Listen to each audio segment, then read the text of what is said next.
નેત્રી ઉઠ 5 વાગ્યા પણ ઉઠે તો ને ઉઠીને એના પપ્પાનું માથું જોરદાર ચડ્યું હતું. મેં કીધું લાવો હું તેલ ઘસી દઉં, પણ મારો વારો ન આવ્યો. જો પોતે ઘસવા માંડી છે તેલ. Yes? તેલ ઘસી દીધું ને પછી માથું ઓડાવી દીધું. Oh. અને પછી અમારી સવારી નીકળી ગઈ મારા મમ્મીના ઘરે જવા. ન્યા પહોંચ્યા ને તો ખાટિયા ઢોકળા તૈયાર જ હતા. પછી આ નૈત્રી કે મને તો ખુશી મામી જ જમાડે, પણ પેલા શાંતિથી જમી તો લ્યો, એમાંય ટેંગે વચમાં ચાલુ લ્યો બોલો.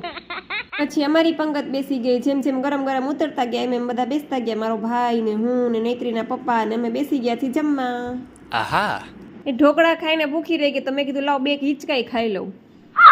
પછી આ ત્રીજી ને છેલ્લી પંગત હો, મારા મમ્મી પપ્પા ને ભાભી.